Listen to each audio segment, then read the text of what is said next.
मासरे एवं केउ घरे मां लक्ष्मी को परी कन्या जन्म नहीं थांती जानि नियंतु। आजिकाली आधुनिक जुगरे मध्य लोके पुराना जुगर चिंताधारा को छाड़ी पारि नाहंती। आज भी देश पुरुष प्राधान्य देश अटे, कारण एठारे लोके पुरुष को अधिक प्राधान्य दियंती एवं नारी को हीन भावी थांती। घरे पुओटीए जन्म हेले जेते खुशी होंती, झीओटीए जन्म हेले सेते दुखी होंती। झीओर जन्म को बोझ मानी थांती, मात्र कही रखिबु जे कन्या सेही घरे जन्म नहीं थांती जेउ घरे माता लक्ष्मी बास करती एवं पूर्व जन्मर पुण्यफल अनुजाई मध्य झीओ मिली थाए। भगवान श्रीकृष्ण को अर्जुन मध्य एही प्रश्न करिथिले जे केउ कर्म कले घरे कन्या संतान जन्म नहीं थाए एवं केउ भड़ी घरे जन्म नहीं थाए।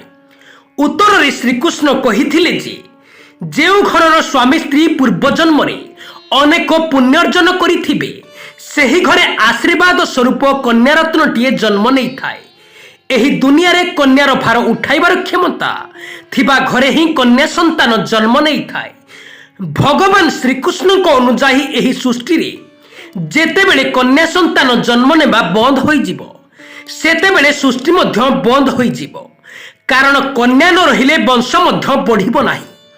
एभली कहा जाय जे जणे पुओ गोटिए कूल उद्धार करुथिबा सहित झीओ दुई कूल को उद्धार करिथाए, कारण विवाह पूर्व झीओटीए निज बापा माँ एवं विवाह पर निज सासु ससुरंक सुलभ देखाशुना करिबा सहित सेमानको पिंडदान मध्य करिबार अधिकार रहिथाए।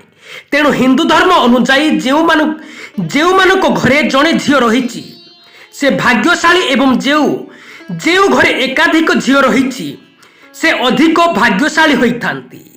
झीओ मानकु पुओ मानक भली मध्य निजर स्वप्न पूरण करिबार अधिकार रहिछि एवं एमिति रे जणे पुओ ठारू जणे झीओ अधिक निज बापा मां को कथा चिंता करिथाए। गोटिए झीओ केबे भी धन संपत्तिर आशा रखि न थाए, केवल से मान सम्मान एवं भल पाइबार आशा रखि थाए। जेउ व्यक्ति मृत्युर किछि क्षण पूर्व जेउ पशु पक्षी एवं जीवजंतु को कथा भावी थांती तांकु सही जीवन मिली थाए, मात्र जो व्यक्ति भगवान को कथा चिंता करि थाए तांकु मोक्ष प्राप्त होई थाए। संसार रे सबुदान मध्यरु कन्यादान सबुठारु महत्वपूर्ण होई थाए। सेही भली कन्या माने देवी स्वरूप होई थांती।